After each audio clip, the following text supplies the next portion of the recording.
Assalamualaikum warahmatullahi wabarakatuh.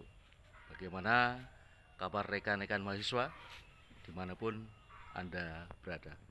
Tentu saja saya berharap panjenengan semua dalam keadaan kabar baik dan sehat. Baik, kali ini pada mata kuliah Pancasila, saya akan mengajak rekan-rekan semua untuk mengupas tentang wawasan Nusantara. Barangkali kita sering mendengar istilah wawasan Nusantara. Lebih lanjut akan kita simak secara rinci definisi tentang wawasan Nusantara. Bahwa secara etimologi berasal dari kata Jawa, yaitu wawas, yang berarti pandangan, yang juga memiliki makna kesatuan kepulauan dan antara yang bermakna dua samudera. Sehingga berdasarkan istilah asing, Nusantara itu, Nusa berasal dari bahasa Indonesian atau negara, kemudian bahasa Latin in dan terra yang berarti antara, atau dalam satu kelompok antara juga memiliki makna yang sama dengan kata inter dalam bahasa Inggris adalah antara dan relasi. Sehingga secara etimologi, cara pandang atau cara melihat kesatuan kepulauan yang terletak antara Asia dan Australia dan juga dua samudra, Hindia dan Pasifik. Kemudian berdasarkan perbedaan di sini ada Nusa berarti pulau Natara berarti diapit atau berada di tengah-tengahnya. Nusantara berarti gugusan pulau yang diapit atau berada di tengah-tengah antara dua benua, dua samudra. Ini menurut pasal 2008. Kemudian definisi wawasan Nusantara adalah pandangan hidup bangsa Indonesia dalam mendayagunakan konstelasi Indonesia, sejarah, kondisi sosial budaya untuk mengejawantahkan segala dorongan dan rangsangan di dalam usaha mencapai pewujudan aspirasi bangsa tujuan nasional. Di sini ada beberapa latar belakang sosiologi konteks wawasan Nusantara, bahwa bangsa Indonesia tidak ingin mengalami terpecah belah dalam suatu konteks bangsa. Untuk mewujudkan persatuan bangsa ini dibutuhkan penguatan semangat kebangsaan secara simultan, secara terus menerus. Kemudian peristiwa semangat kebangsaan ini telah dirintis sejak kebangkitan nasional 20 Mei 1908, kemudian ditegaskan pada Sumpah Pemuda pada 28 Oktober 1928 dan berhasil diwujudkan dengan kemerdekaan pada tanggal 17 Agustus tahun 45. Oleh karena itu, sebelum Deklarasi Juanda 57, konsep semangat dan kesatuan kebangsaan sudah tumbuh dalam diri bangsa dan berhasil membentuk satu bangsa yang merdeka. Bahkan kita ingat pada era kerajaan Majapahit, kita 1300-an, Patih Gajah Mada pada saat dilantik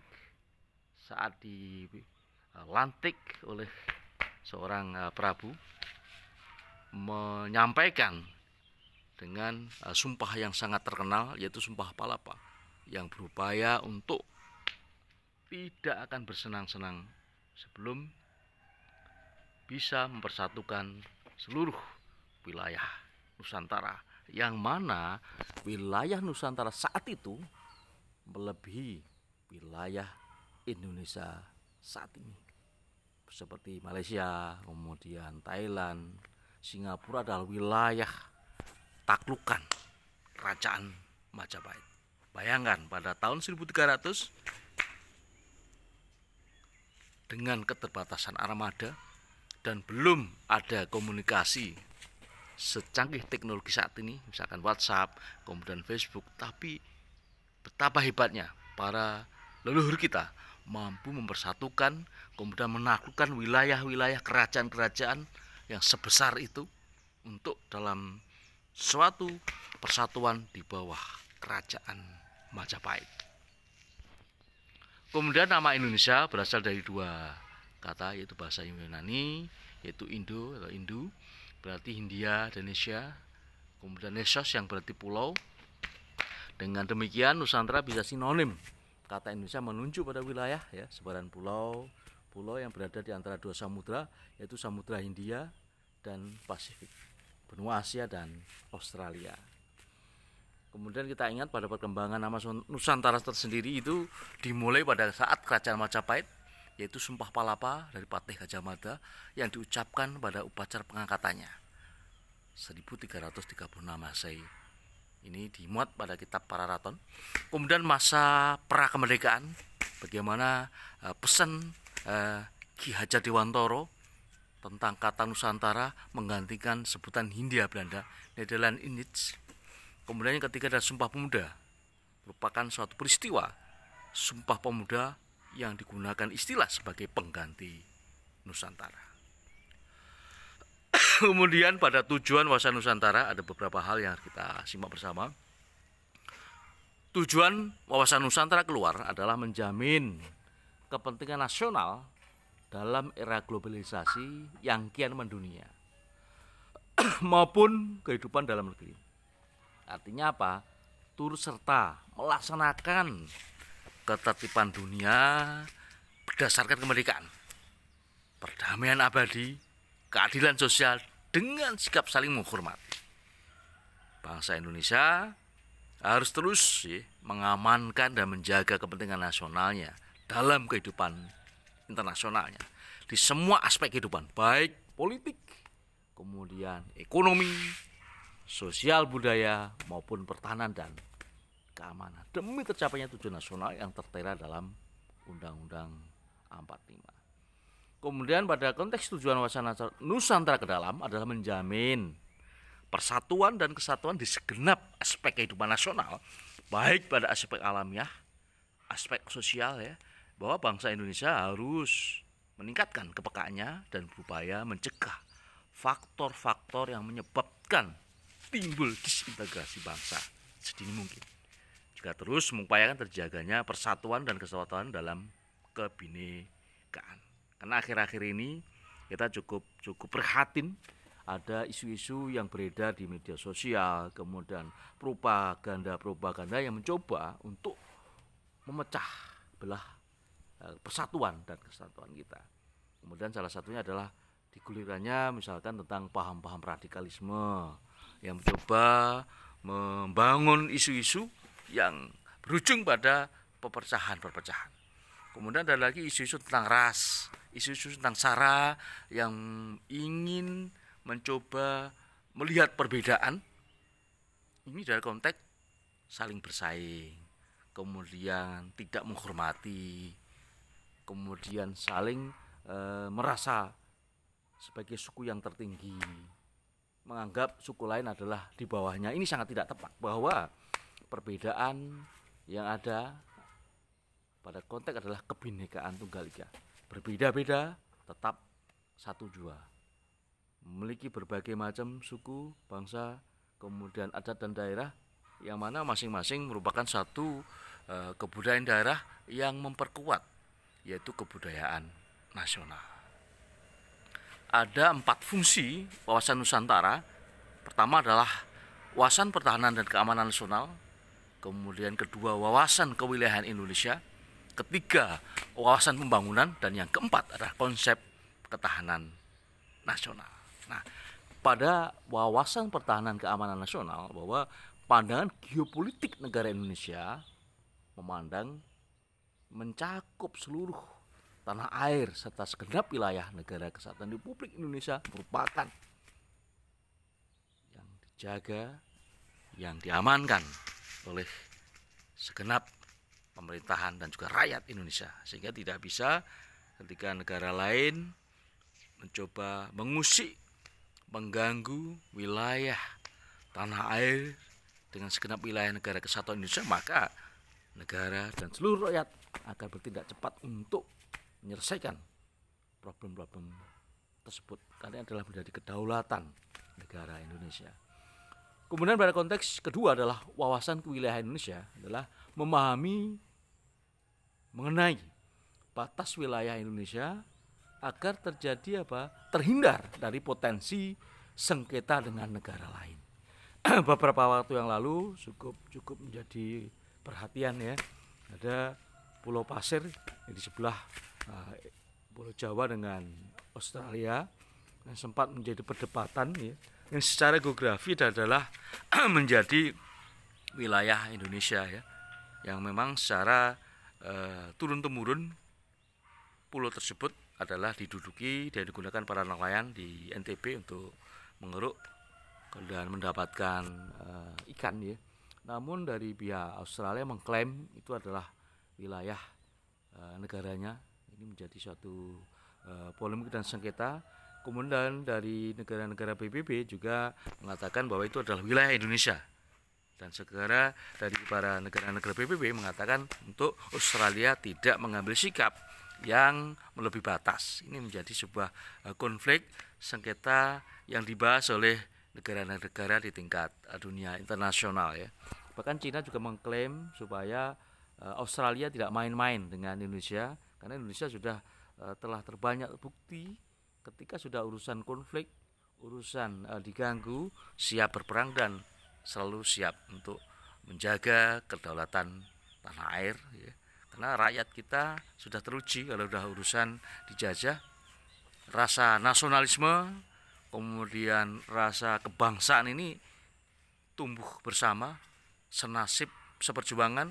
Ketika diusik kita bareng-bareng akan mengusir penjajah dan siap berkorban demi bangsa dan negara. Kemudian yang ketiga adalah wawasan pembangunan. Pada nomor 3 ini ada beberapa unsur di dalamnya seperti sosial, kemudian politik, kesatuan politik, pertahanan serta keamanan, kemudian ekonomi dan sosial.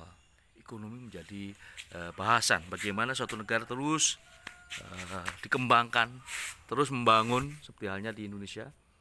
Bagaimana dengan wilayah begitu luasnya ya, yang dilewati ada lautan, kemudian dibangun jalan-jalan, tol, kemudian pembangunan cepat. Bahkan dalam upaya yang dipercepat ini adalah pembangunan ibu kota negara di Kalimantan. Ini juga bentuk pembangunan dalam rangka untuk meningkatkan kesatuan ya, sosial politik, kemudian pertahanan, keamanan negara, peningkatan ekonomi, sosial dan sosial ekonomi. Yang keempat adalah konsep pertahanan nasional. Bahwa konsep ketahanan nasional ini memegang peranan penting dalam perencanaan pembangunan, kewilayahan serta pertahanan keamanan nasional. Dan dalam hal ini negara Indonesia telah terus melengkapi persenjataan alutsista ya, kemudian memperbanyak pasukan. Bahkan beberapa waktu yang lalu dari Kementerian Pertahanan Pak Prabowo juga sudah banyak merekrut yaitu tentara cadangan yang membolehkan semua unsur dari rakyat bergabung ya, untuk siap dilatih dalam rangka untuk cinta tanah air dan siap mempertahankan wilayah Indonesia dari serangan maupun dari ekspansi militer dari negara luar. Ada beberapa asas wawasan Nusantara, mulai dari asas solidaritas, kemudian kejujuran, kesamaan tujuan, keadilan dan kerjasama. Ini menjadi hal yang penting pada asas wawasan Nusantara. Bahwa asas solidaritas ini menyangkut hal yang penting, bagaimana solidaritas ini merupakan sebuah kekuatan nasional yang begitu sangat intens akan mewujudkan tujuan nasional serta cita-cita bangsa. Kesetiakawanan, rasa sepenanggungan, kebersamaan ini akan menjadi hal yang kuat untuk memperekat kesatuan dan kesatuan. Ketika ada yang mengusik, kita pun bareng-bareng siap untuk melakukan tindakan bersama membela bangsa dan negara. Ada ikatan batin, perasaan emosional dan moral yang sama. Ketika ada konflik, ada masalah, kita bareng-bareng untuk mencoba memberikan solusi yang terbaik demi kebaikan bangsa dan negara. Kemudian kejujuran, ini hal yang penting, bagaimana jujur dan berpikir, bertindak ya, sesuai dengan fakta. Ini adalah wajib dilakukan, termasuk dalam konteks pembangunan, melihat secara validitas supaya dalam memberikan pembangunan ini sesuai dengan apa yang dibutuhkan, apa yang memang skala prioritas demi kemajuan yang merata dan tepat. Kemudian juga adalah asas kesamaan tujuan, bagaimana tujuan, kemudian komitmen dan kepentingan bersama ini merupakan sebuah langkah yang sangat-sangat strategis. Sebagai contoh, di masa kemerdekaan saat semua rakyat Indonesia melakukan berjuang bersama-sama adalah untuk mengusir para penjajah. Kemudian setelah merdeka, bagaimana kita bersama-sama untuk mengisi pembangunan, melakukan sebuah karya-karya yang positif untuk memajukan bangsa dan negara Indonesia. Kemudian asas keadilan juga demikian menjadi hal yang penting, bagaimana adil ini merupakan hak yang sama dalam mendapatkan keadilan. Seluruh masyarakat tidak ada diskriminasi, baik keadilan secara hukum, kemudian secara ekonomi, politik dan sosial. Asas kerjasama, nah ini adalah hal yang penting, bagaimana kerjasama gotong royong yang merupakan sebuah filosofi dan jati diri bangsa. Betapa ketika kita bersama-sama, hal yang berat pun akan menjadi ringan. Ini adalah konteks gotong royong dan kebersamaan. Untuk apa? Untuk mencapai tujuan bersama-sama. Ada beberapa keunikan wilayah Indonesia yang kita simak di sini, mulai dari jumlah pulau ada 17.508, luas wilayah yang begitu luas. Kemudian kita juga terletak pada garis khatulistiwa ya, berarti ada iklim tropis 2 musim. Kemudian wilayah subur, habitatnya juga begitu multi ya, kaya dengan flora, fauna dan sumber daya alam. Kemudian juga terletak di antara 2 benua dan 2 samudra, Asia dan Australia, dan juga Samudra Hindia dan Pasifik.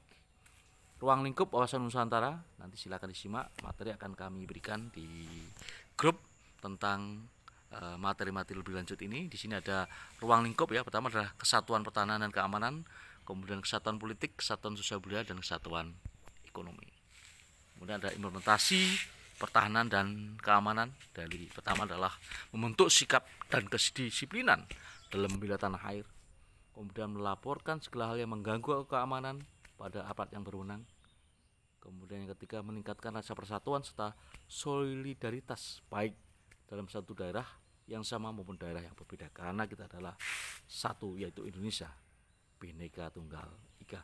Yang keempat adalah membangun sarana serta prasarana bagi kegiatan dan aktivitas pengamanan wilayah Indonesia. Implementasi politik, bagaimana menciptakan pemerintahan yang kuat, yang bersih, yang dapat dipercaya oleh masyarakat. Kemudian lebih lanjut nanti disimak, materi-materi akan saya kirimkan di grup.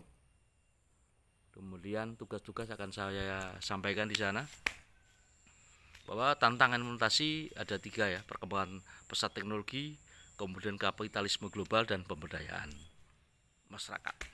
Dan nanti silakan lebih lanjut, materi akan saya kirimkan untuk dipelajari.